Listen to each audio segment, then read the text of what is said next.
Hello everyone, welcome to Minor Incidents covering major crime, season 6, episode 1, entitled Sanctuary City, part 1.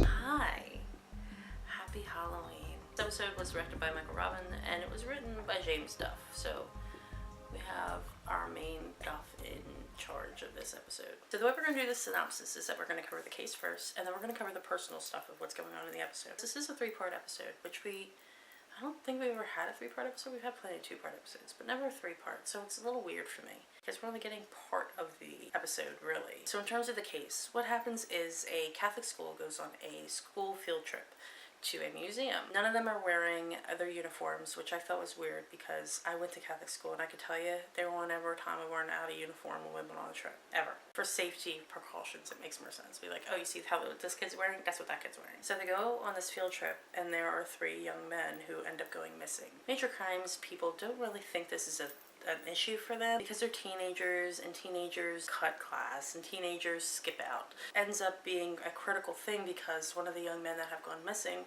has diabetes, like pretty bad diabetes, so they know they need to find these boys like very quickly. They end up finding his medication on the bus, which is not good, meaning he hasn't taken it in quite a few hours. And we find out that each of them has a questionable past. There's no real reason for them, any of them, to want to cut. They're all really good kids. The young man with the diabetes, who I'm probably just gonna refer to as the diabetes kid. I'm sorry, it's easier that way. His parents are rich. His father's a knee surgeon who apparently has had a oxy addiction, who went to rehab for a while and just got out, I think, 2 weeks prior. So that's the first young man. That's the one that they're most concerned about because his diabetes are so bad. The second young man, his mother is a single mother. The kid's biological father skipped out on him and like is MIA. They end up finding him towards the end of the episode, and he never told his new wife about his son, which obviously is an issue in and of itself to begin with. The mother's second wife with the same kid, he was into the cartel, and he abused the son, like physically abused the son. Stepfather was in a drug cartel, and he had a questionable death where he fell or was pushed off of a balcony. He was a short guy, balcony was too tall. And even Wes, like, this is a really weird, like, he like puts his hand up to where like I would be and then looks at the thing like, something's not right here. The third kid is a dreamer, and his parents and family are undocumented. So he doesn't like to draw attention to himself, so he wouldn't go out of his way. Each of these kids has like a different thing that would be like, okay, so this is weird that they're not being around. Each of these families is somehow connected to drugs. And the third one, they came to look at the house in general, and then the parents started speaking Spanish, thinking that none of them could speak Spanish, and Buzz was there. It's like, what don't you want us to find under the floorboards? They go in, search his floorboards, end up finding $1 million in cash. The end of the episode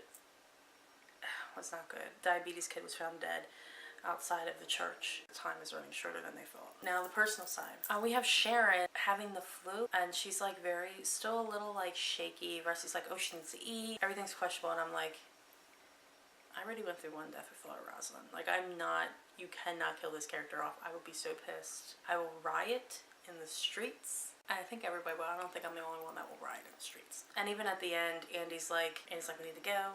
And she's like, okay, I'm coming, whatever. She's like pushing it. He's like, no, we need to go now because I can't go to a crime scene without my commanding officer. We can't do anything. So we need to go. She's like, what happened? And that's when they told about diabetes boy died. So that whole her being sick is worrying me a little bit. We also didn't have Sanchez in this episode at all. His mother passed away, and he's still on bereavement leave. He's just starting to get his life back together, so that really sucks. Oh, we have a new face this time around. Detective Camille Page was from Missing Persons, ends up joining the Major Crimes team with this case. She's known for finding teenagers very quickly. She has ties to Provenza. Apparently her parents died when she was 20 years old from a drunk driver, and she was left to raise her 5 brothers and sisters all alone. Provenza was the one that ended up finding the drunk driver. And at first I was like, oh, I don't know if I like her. And then she very quickly put it across to the racist dad who wouldn't let his daughter talk to the cops about the boy who's gone missing. Very quickly let her know, like, you can call me, my name is this. My roommate's like, yeah, but she's 16. Like, I was like, but if they treat it like an anonymous tip, if she treats it like an anonymous tip and the girl just tells her if she knows anything, obviously they're not gonna, at least it will help them. Rusty's still questioning Gus, whose boss keeps posting pictures, and Sharon's like, we are following him on Instagram. Rusty's following Gus's boss on Instagram. It's making Rusty incredibly jealous, but like making him trust Gus less and less. I think he feels like he loves Gus, but I don't think he does. I never got the feeling that he loved Gus.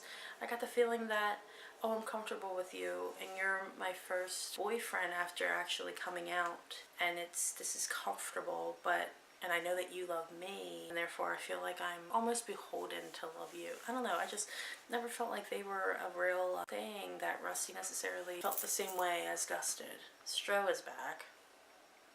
Hobbs shows up to the office and is like to Sharon, I gotta talk to you. Apparently Stro they think he's been killing off different people. There's been large time differences between each of the people he's killing, but they're all dead. Like the most recent one, a 72-year-old woman, Sharon's like, what does this have to do with, what does this got to do with Rusty? And she tells her this is Stro's stepmother. And the ending, when Andy was telling her to come on, Sharon telling Rusty about all this and what's happening, and Rusty saying, I need to be able to defend myself. So we're going to see that come into play as well. But I'm most concerned about Sharon. Things I liked about the episode, the new girl.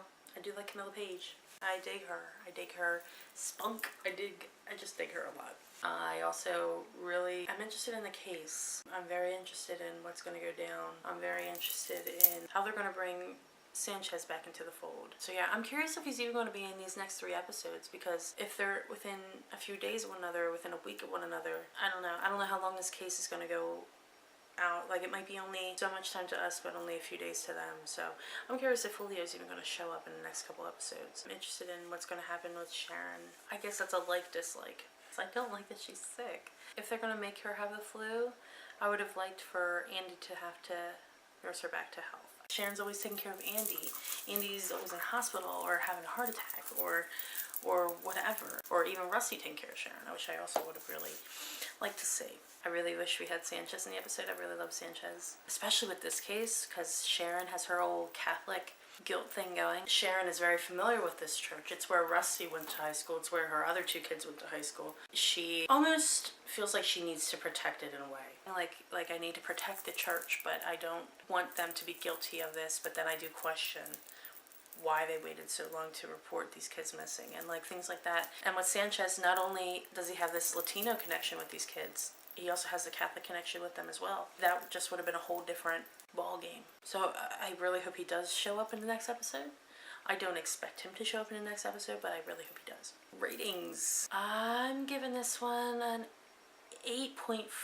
The case was incredibly interesting. I really don't like 2-parters and much less 3-parters, which is what this one is. It's a 3-parter, which I knew we were getting, but still doesn't make me want to like it. The case was pretty interesting, and I'm curious of where they're going with this connection with the family. Obviously this is related to drugs.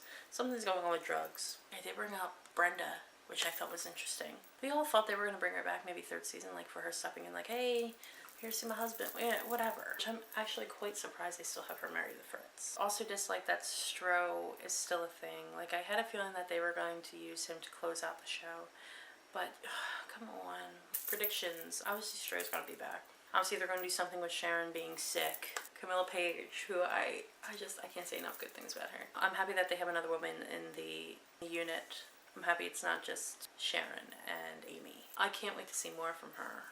And I think we're going to go into more. We found out more about her family than we have half the other characters in the first episode of her being in it. We also had brought up about Sharon and Andy's wedding. So Sharon's talking to the priests. She's talking to people at church about it. Because obviously the church did something here. The kid's body was found on church property. It's gonna make Sharon question things. Join me next week when I cover Sanctuary City Part 2. I don't know how to feel. Because this is the last season, sadly. Duff is saying, I'm kind of leaving it open-ended. I hope you don't leave it too open-ended, though. I hope you give everybody closure if they need the closure. Just like you gave the closer closure.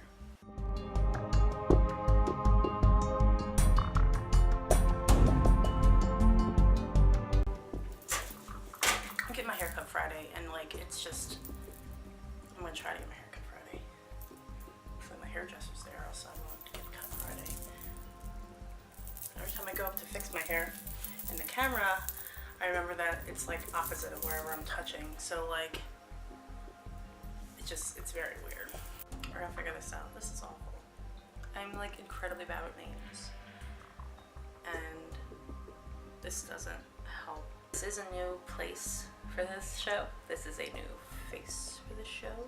This is a different space for this show. So it's very weird to me. This is incredibly hard to do alone. Like I quickly realized that after I set up everything, because my head is not